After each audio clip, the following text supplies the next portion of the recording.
Hello friends, അപ്പോൾ നമ്മൾ ഇന്ന് പരിചയപ്പെടാൻ വേണ്ടി പോകുന്നത് നമ്മുടെ TP-Link എന്നുള്ള കമ്പനിയുടെ 300 Mbps സ്പീഡ് കിട്ടുന്ന ഒരു സീലിംഗ് മൗണ്ട് ആക്സസ് പോയിൻ്റ് ആണ്. അപ്പോൾ ഈ ഒരു ആക്സസ് പോയിൻ്റ് ഇപ്പോൾ വെരി ലേറ്റസ്റ്റ് ഒന്നും ഞാൻ പറയുന്നില്ല, പക്ഷേ നമുക്ക് ഇപ്പോൾ മാർക്കറ്റിൽ വാങ്ങിക്കാൻ കിട്ടുന്ന അത്യാവശ്യം നല്ല ബെസ്റ്റ് ക്വാളിറ്റി ഉള്ള, എന്നാൽ ഒരുപാട് വിലയൊന്നും ഇല്ലാത്ത, ഒരു 3000 രൂപ താഴെ മാത്രം വരുന്ന നല്ലൊരു ആക്സസ് പോയിൻ്റാണിത്. അപ്പോൾ നമ്മളിത് ഇൻസ്റ്റലേഷൻ ചെയ്യുമ്പോൾ നമ്മുടെ സാധാരണ ഈ വലിയ ആൻറ്റിനയൊക്കെ വരുന്ന പോലെയുള്ള ആൻറ്റിനകളോ കാര്യങ്ങളോ ഒന്നും വരുന്നില്ല. നമുക്കിത് അൺബോക്സ് ചെയ്ത് നിങ്ങളെ ഞാൻ കാണിച്ചു തരാം. അപ്പോൾ അതുകൊണ്ട് തന്നെ വീടിൻ്റെ ഉള്ളിലൊക്കെ നമ്മൾ വെക്കുവാണെങ്കിൽ നല്ല ഭംഗിയായിരിക്കും. ഞങ്ങൾ പല വീടുകളിലും ഇതിപ്പോൾ പുതുതായിട്ടൊക്കെ പണിതുകൊണ്ടിരിക്കുന്ന വീടുകളിലൊക്കെ നമ്മൾ സീലിങ്ങിൽ ഇൻസ്റ്റലേഷൻ ചെയ്ത് കൊടുക്കുന്നുണ്ട്. അതേപോലെ തന്നെ നമുക്ക് ഈ ഒരു ഡിവൈസ് തന്നെ നമുക്കിപ്പോൾ സ്കൂളുകൾ, ഓഫീസുകൾ, അതുപോലെ കോളേജുകൾ, പിന്നെ ഹോസ്പിറ്റലുകൾ എന്ന് വേണ്ട എവിടെ വേണമെങ്കിലും നമുക്ക് വയ്ക്കാൻ പറ്റും. ഇത് ഇൻഡോർ യൂണിറ്റ് ആണ് കേട്ടോ, ഇൻഡോർ മാത്രമേ വയ്ക്കാൻ പറ്റുള്ളൂ. ഔട്ട്ഡോർ ഡിവൈസുകൾ ഈ കമ്പനിക്ക് തന്നെ, അതായത് ഈ ഒരു കമ്പനിയെ പറ്റി പറയുവാണെങ്കിൽ നമുക്ക് TP-Link എന്നുള്ള കമ്പനിയെ 100% വിശ്വസിക്കാം. കാരണം ഇതൊരു മൾട്ടിനാഷണൽ കമ്പനിയാണ്. ഏകദേശം 176 രാജ്യങ്ങളിലേക്ക് പ്രോഡക്റ്റുകൾ സപ്ലൈ ചെയ്യുന്ന, നെറ്റ്വർക്കിംഗ് പ്രോഡക്റ്റുകൾ തന്നെ സപ്ലൈ ചെയ്യുന്ന ഒരു കമ്പനിയാണ് കേട്ടോ. അപ്പോൾ ഈ ഒരു കമ്പനിയുടെ EAP 110 എന്ന് പറഞ്ഞൊരു മോഡലാണ് ഞാൻ നിങ്ങളെ പരിചയപ്പെടുത്താൻ വേണ്ടി പോകുന്നത്. അപ്പോൾ എല്ലാവർക്കും നെക്സ സിസ്റ്റത്തിൻ്റെ പുതിയൊരു വീഡിയോയിലേക്ക് ഒരിക്കൽ കൂടി സ്വാഗതം. അപ്പോൾ ഇതാണ് നമ്മുടെ TP-Linkൻ്റെ 300 Mbps കിട്ടുന്ന EAP 110 എന്ന് പറയുന്ന ആക്സസ് പോയിൻ്റ്. അപ്പോൾ ഇതിലിവിടെ നിങ്ങൾക്ക് കാണാം ഒമാഡ എന്നെഴുതിയിട്ട് ഒരു വൈഫൈയുടെ ഒരു സിമ്പിൾ പോലെ ഇട്ടിട്ടുണ്ട്. ഇത് ഇവരുടെ ഒരു ട്രേഡ് മാർക്കാണ് കേട്ടോ. അതായത് ഇതൊരു SDN കൺട്രോളർ എന്ന് പറഞ്ഞൊരു സോഫ്റ്റ്വെയർ ആണ്.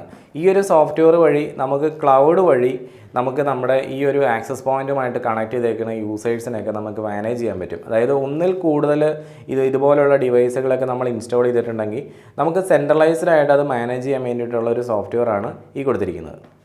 അപ്പോൾ ഇതാണ് നമ്മുടെ ആ ഒരു ഡിവൈസ് വരുന്നത്. അപ്പോൾ നല്ല അടിപൊളിയായിട്ട് പാക്കിംഗ് എല്ലാം ചെയ്തിട്ടുണ്ട്. വളരെ ലൈറ്റ് വെയിറ്റ്, അത് വളരെ നൈസാണ്. നിങ്ങൾ ഈ സൈഡിലോട്ട് നോക്കുമ്പോൾ കാണാൻ പറ്റുന്നുണ്ടോ, എത്രയോ തിന്നറായിട്ടുള്ളൊരു ഡിവൈസാണ് നോക്കി. അപ്പോൾ നമുക്കിപ്പോൾ ഈ സീലിങ്ങിലൊക്കെ നമ്മൾ പിടിപ്പിക്കുമ്പോൾ നിങ്ങൾക്കറിയാം, ജിപ്സം ബോർഡ് സീലിങ്ങിലൊക്കെ ആകുമ്പോഴത്തേക്കും വലിയ കനമുള്ള സാധനമൊന്നും പിടിപ്പിക്കാൻ പറ്റില്ല. പക്ഷേ ഇതിൻ്റെ ആ ഒരു ലൈറ്റ് വെയിറ്റ് കൊണ്ട് നമുക്ക് ഏത് സീലിങ്ങിലും സിമ്പിളായിട്ട് പിടിപ്പിച്ച് വയ്ക്കാം. അപ്പോൾ നമ്മുടെ സീലിങ്ങിലേക്കൊക്കെ നമ്മൾ കണക്ട് ചെയ്ത് കഴിഞ്ഞാൽ ഇവിടെ ഒരു ഗ്രീൻ കളറൊരു ലൈറ്റ് ഇങ്ങനെ ബ്ലിങ്ക് ചെയ്തുകൊണ്ടിരിക്കും.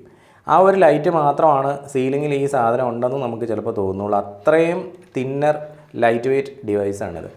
ഈ ഡിവൈസിനോടൊപ്പം വന്നേക്കുന്നത് ഒരു GNU പബ്ലിക് ലൈസൻസ് നോട്ടീസ്, പിന്നെ ഒരു ബുക്ക്ലെറ്റ് കൊടുത്തേക്കണം SDN ക്ലൗഡ് നെറ്റ്വർക്കിനെ പറ്റിയൊക്കെ പറയുന്ന ഒരു പേപ്പർ, പിന്നെ ക്വിക്ക് ഇൻസ്റ്റലേഷൻ ഗൈഡ്. ഈ ഇൻസ്റ്റലേഷൻ ഗൈഡ് നോക്കിക്കഴിഞ്ഞാൽ കമ്പ്യൂട്ടർ നെറ്റ്വർക്കിങ്ങിനെ പറ്റിയൊക്കെ ചെറിയ ധാരണയൊക്കെ ഉള്ള ആൾക്കാർക്ക് ഇത് സിമ്പിളായിട്ട് ഇൻസ്റ്റലേഷൻ ചെയ്യാം.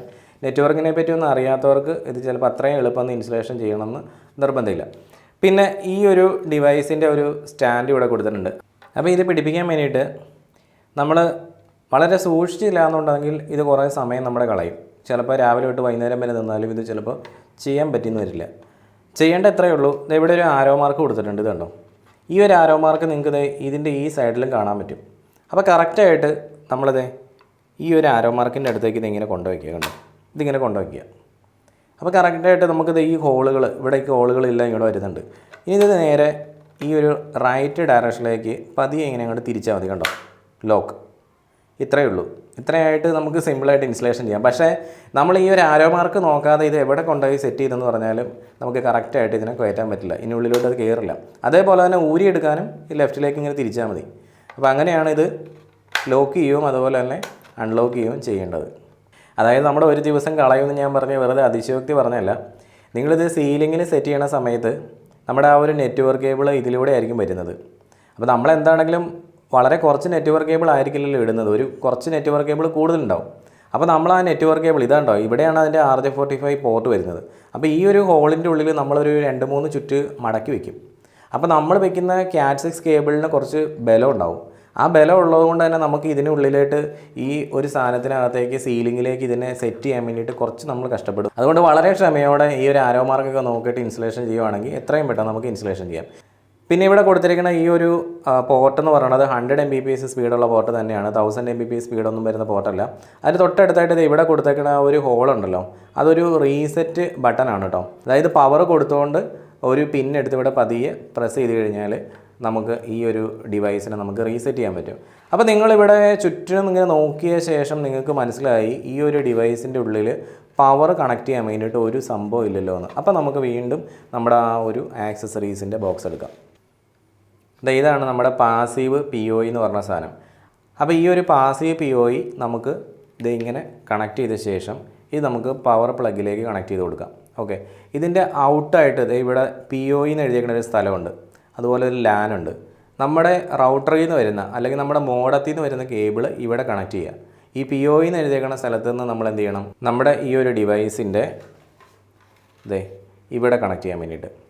അപ്പോൾ നമുക്ക് ഇവിടെ നിന്ന് വരുന്ന ആ ഒരു ഡിവൈസ്, ഇതിൻ്റെ ഈ മെക്കാനിസം ഇത്രയേ ഉള്ളൂ.